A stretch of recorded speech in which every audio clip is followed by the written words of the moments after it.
오늘 본문 말씀은 바울 사도의 고별 설교입니다. 사도 바울은 에베소 교회 장로들에게 마지막 당부의 말씀, 마지막 설교를 합니다. 이 말씀 가운데 우리에게 적용될 말씀이 많습니다. 오늘 본문을 통하여 우리가 새겨야 할 말씀을 함께 묵상하도록 하십시다. 첫째, 말보다 행함이 먼저입니다. 17절에서 18절을 한번 보시기 바랍니다. 바울이 밀레도에서 사람을 에베소로 보내어 교회 장로들을 청하니 18절 함께 읽습니다. 오매 그들에게 말하되 아시아에 들어온 첫날부터 지금까지 내가 항상 여러분 가운데서 어떻게 행하였는지를 여러분도 아는 바니. 아멘. 바울은 이렇게 말합니다. 아시아에 들어온 첫날부터 지금까지 항상 여러분 가운데서 어떻게 행하였는지를, 내가 어떻게 살았는지를 여러분도 아십니다. 행함이 먼저였습니다. 그리고 삶이 먼저입니다. 19절 20절도 읽읍시다. 시작. 곧 모든 겸손과 눈물이며 유대인의 관계로 말미암아 당한 시험을 참고 주를 섬긴 것과 유익한 것은 무엇이든지 공중 앞에서나 각 집에서나 거리낌이 없이 여러분에게 전하여 가르치고 행함이 먼저고 가르침이 따라옵니다. 우리는 언제나 말이 먼저죠. 우린 말이 앞섭니다. 그러니까 우리의 말과 우리의 가르침에는 아무 힘이 없는 것입니다. 우리가 계속해서 연이어 살펴보고 있는 사도행전의 첫 번째 말씀, 1장 1절 말씀 우리 함께 찾아서 읽어봅시다. 사도행전 1장 1절입니다. 시작. 데오빌로여, 내가 먼저 쓴 글에는 무릇 예수께서 행하시며 가르치시기를 시작하신부터. 아멘. 우리의 스승이신, 우리의 주이신 예수님, 행하심이 먼저였습니까? 가르침이 먼저였습니까? 예수님은 행하시며 가르치셨습니다. 행하심이 먼저였습니다. 예수님은 사랑하셨고 그리고 사랑을 가르치셨습니다. 그래서 예수님의 사랑에는 능력이 있습니다. 예수님은 먼저 섬기시고 그리고 섬김을 가르치셨습니다. 우리도 그래야 됩니다. 성도 여러분, 말보다 행함이 먼저 앞설 수 있는 저와 여러분 되시기를 간절히 소망합니다. 두 번째로, 바울은 최악을 예상하라고 말씀합니다. 최악을 예상하라. 빚지지 않고 사는 삶이라는 책을 쓴 레리 버킷이라는 사람은 이런 이야기를 했습니다. 빚지는 사람들에게는 특징이 있다. 빚지는 사람들은 예상된 불행을 계산에 넣지 않는다 라고 말했습니다. 예상된 불행을 계산에 넣지 않고 항상 장밋빛 미래만 생각합니다. 이것은 결코 긍정적인 마인드하고는 별로 관계가 없습니다. 차를 사면서, 예를 들면 이런 것이죠. 차를 사면서 그저 할부금하고 기름값만 생각하는 거예요. 그런데 사실 차를 몰아보면 세금도 내야 되고 보험도 가입해야 되고 또 예상 지출 가운데 차 유지 관리비도 집어넣어야 하지 않습니까? 영원히 망가지지 않는 자동차가 어디 있겠습니까? 수리비도 들어갈 것이고 또 결정적으로 감가상각도 우리는 예상해야 합니다. 우리네 인생길도 마찬가지인 것 같아요. 우리의 삶 가운데 사고가 없을 수가 없습니다. 사건과 사고가 없는 인생이 어디 있습니까? 내 삶 가운데 아픔이 없을 것이라고, 사고가 없을 것이라고 그렇게 생각할 수 있겠습니까? 병들지 않는 인생이 어디 있겠습니까? 제가 한 가지 예언을 드릴까요? 저와 여러분 모두 병들 것입니다. 언젠가는 반드시 인생길에서 병들 것입니다. 승진이든 사업의 계약이든 우리에게는 실패가 있을 것입니다. 예상된 불행을 계산에 넣어서 살아가십시오. 이것은 우리의 신앙생활에도 적용이 됩니다. 신앙생활에도 예상된 불행을 계산에 넣어야 됩니다. 그렇지 않고 언제나 장밋빛 미래만 그리다가는 어려움과 환난, 아픔과 고난이 찾아오면 신앙이 흔들리고 휘둘리고 시험 들고 그래서 교회 떠나고 예배 안 드리고 예배 안 드리니까 신앙은 더욱더 믿음은 약해지는 그러한 지경에 이르게 됩니다. 제가 다른 교회에 있을 때 청년들을 데리고 단기 선교를 간 적이 있습니다. 한여름에 아주 더운 지역을 갔었습니다. 가기 전에 준비 기간에 많은 사람들이, 많은 청년들이 제게 와서 이렇게 걱정을 하더라고요. 목사님, 엄청 더울 것 같은데요. 그래서 제가 말했습니다. 당연히 덥지. 그리고 한 가지 더 예언했습니다. 아마 벌레도 엄청 많을걸. 여러분, 더운 나라에 더운 계절에 가는데 더위와 벌레는 당연하지 않습니까? 이게 시험거리가 될 수 있습니까? 예상하지 않으면 시험거리가 되겠지요. 그런데 막상 가서 더위와 벌레에 흔들리는 사람들이 있습니다. 예상된 불행을 계산에 넣지 않기 때문입니다. 불교 국가로 갔었는데 애들이 막 이러더라고요. 머리가 막 아프다고. 그러면서 어떤 아이는 영적으로 눌리는 것 같다고. 그래서 제가 다 데리고 커피숍에 가서 모닝커피를 한 잔씩 다 사줬습니다. 카페인 부족이었습니다. 영적으로 눌린 게 아니라 예상된 불행. 바울은 자신의 이 사역의 길에서, 이 사명의 길에서 닥쳐올 불행들을 그는 계산에 놓고 있습니다. 23절 한번 보시죠. 오직 성령이, 다른 사람이 얘기한 것도 아니에요. 성령께서 각 성에서 내가 어떤 성에 이를 때마다 내게 증언하여 뭐라고 말씀하셨냐면 결박과 환난이 너를 기다리고 있다. 그래도 가겠니? 그렇게 성령께서는 그렇게 물으신 거예요. 결박이 나를 기다린다. 환난이 나를 기다린다. 무슨 뜻입니까? 바울은 알고 있었다는 거예요. 예수 믿는 길이 이럴 줄은 몰랐어요. 사도의 길이 이런 줄은 생각도 못했습니다. 선교사 하면 잘 될 줄 알았습니다. 이렇게 얘기한 게 아니라 결박과 환난이 나를 기다린다. 그런데 그 다음 말이 가장 중요합니다. 하시나. 그러나 결박과 환난이 나를 기다린다. 하시나. 여러분, 하시나에다가 동그라미를 하나 쳐놓으시기 바랍니다. 하시나. 우리는 하시나의 신앙이 있어야 돼요. 하시나의 신앙. 결박과 환난을 예상한다. 그러나 이렇게 돼요.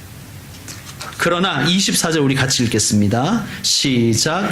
내가 달려갈 길과 주 예수께 받은 사명 곧 하나님의 은혜의 복음을 증언하는 일을 마치려 하면은 나의 생명조차 조금도 귀한 것으로 여기지 아니하노라. 아멘. 나의 달려갈 길 무엇입니까? 주 예수께 받은 사명을 마칠 때까지 사명의 길이란 말씀이죠. 결박과 환난이 많을 것을 나는 충분히 예상한다. 그러나 나는 내가 달려갈 길을 끝까지 달려가겠다. 킹 제임스 버전 성경에는 달려갈 길 다음에 with joy라는 단어가 함께 들어가 있습니다. 무슨 뜻입니까? 그러나 나는 기쁨으로 나의 갈 길을 달려가겠다.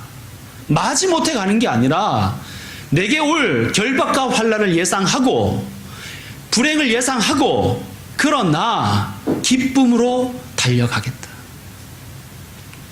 바울의 관심사는 내게 주신 사명을 완수하는 것이지 어떻게 고난을 한번 피해볼까가 아니었습니다.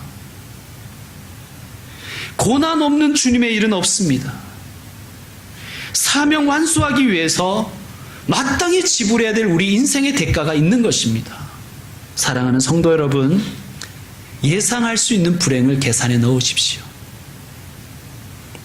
세 번째로 사도는 이것을 말씀합니다. 사나운 이리를 경계해라. 29절, 30절 우리 같이 읽겠습니다. 시작. 내가 떠난 후에 사나운 이리가 여러분에게 들어와서 그 양떼를 아끼지 아니하며 또한 여러분 중에서도 제자들을 끌어 자기를 따르게 하려고 어그러진 말을 하는 사람들이 일어날 줄을 내가 아노라. 아멘. 바울은 에베소 교회 안에 사나운 이리가 들어올 것이라고 말합니다.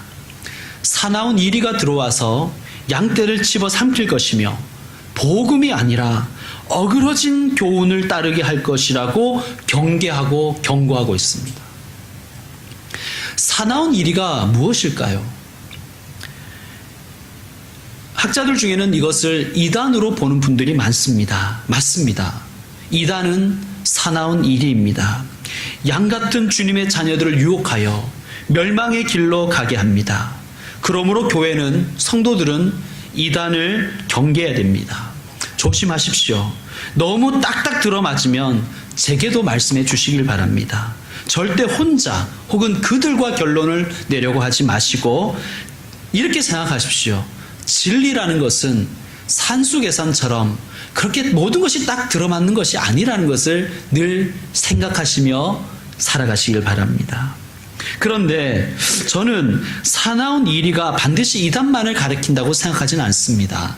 제가 보기에 이 사나운 이리는 성경과 어긋나는 세상적 가치관을 모두 의미한다고 봅니다. 하나님께서 말씀하십니다. 너희는 이 세대를 본받지 말고 오직 마음을 새롭게 함으로 변화를 받아 하나님의 선하시고 기뻐하시고 온전하신 뜻이 무엇인지 분별하도록 하라. 이 세대를 본받지 마라. 이 세상을 본받지 말라는 거예요. 세상의 가치관을 따라 살지 말아라. 그리고 하나님의 뜻이 선하시며 그것이 기쁨이며 그것이 온전하다는 것을 믿고 살아가라고 말씀하신 것입니다. 요즘 스카이캐슬이라는 드라마가 아주 재밌습니다. 저도 가끔 봅니다. 어제는 정준호가 면도를 했죠. 네. 자녀를 명문대에 보내기 위해서 아파트 한 채 값도 기꺼이 지불하는 사람들의 이야기입니다. 그들은 자녀를 명문대에 보내기 위해서는 무슨 짓이라도 할 사람들입니다. 우리가 그들을 무작정 욕할 수 없는 것은 우리는 아파트 한 채 값을 지불할 여유가 없기 때문이 아니겠습니까? 만약 우리에게 그런 여력이 있었다면 우리도 더하면 더했지 덜하진 않았을 것이라는 그런 생각이 듭니다. 이 드라마에는 권사님도 등장하죠. 이 권사님은 원조 대치동 돼지 아줌마였습니다. 돼지 엄마. 무엇을 이야기할까요? 한국 사회 안에서는 신앙을 가졌든 안 가졌든 세상적 가치관을 따르며 살아가고 있음을 고발하는 것이 아닐까요? 저는 이것이 진짜 사나운 일이라고 생각합니다. 하나님의 사람들이 하나님의 뜻이 가장 선하고 가장 기쁜 것이며 가장 온전하다는 것을 인정하지 않고 그저 세상적 가치관에 현혹되어서 그것을 따라 살아가는 것, 그것을 맹목적으로 붙들고 살아가는 것, 하나님도 그것을 이루기 위한 도구에 지나지 않다고 여기고 살아가는 것, 그것이 사나운 일이가 아니겠습니까? 인터넷에 자녀를 명문대에 보내는 3가지 조건이라는 글이 있더군요. 첫째, 할아버지의 재력. 여러분, 우리는 힘듭니다. 예, 당대나 부모의 재력만으로는 안 된다는 거예요. 예. 우리 자녀들이 명문대에 못 가면 애들 탓도 아니고 우리 탓도 아닙니다. 예, 할아버지 탓이에요. 둘째, 엄마의 정보력. 셋째는 아빠의 무관심. 아빠의 무관심은 있는 것 같아요, 우리에게. 그죠? 페이스북에서 제가 재밌는 글을 하나 읽었습니다. 한 아버지가 아들에게 수능날 아침에 응원의 카톡을 보냈습니다. 아들, 오늘 추우니까 옷 든든하게 입으렴. 그동안 공부하느라 힘들었지. 승자가 된다면 자만하지 말고 패자가 된다 해도 절망하지 말아라. 오늘이 끝이 아니라 시작에 불과하다는 거 잊지 말고 시험 잘 보렴. 저녁에 집에서 보자꾸나. 아빠가 언제나 사랑해. 아들이 답글을 답니다. 아빠, 나 고2인데. 무관심을 이제 얘기하는 거예요. 최근에는 명문대 갈 조건이 2가지 더 추가되었다 그럽니다. 할머니의 기획력. 이게 뭡니까, 그죠? 손자, 손녀를 명문대에 보낼 며느리감을 구해내는 능력이. 그리고 아빠의 무관심에 동반된 인맥 관리. 한국의 교육은 옆집 아줌마가 지배한다고 하죠. 사랑하는 성도 여러분, 옆집 아줌마에게 지배당하지 말고 믿음의 중심을 잡고 이 세상과 이 세대가 아니라 하나님의 뜻을 붙잡고 살아가는 성도가 되십시다. 하나님의 뜻이 가장 선하고 가장 기쁨이며 가장 온전하다는 것을 믿고 살아가십시다. 마지막으로 바울은 강력하게 당부합니다. 하나님께 붙들리라. 22절에 이렇게 말씀합니다. 22절을 보면 보라, 이제 나는 성령에 매여. 그가 고백하는 게 뭐예요? 나는 성령님께 매였다.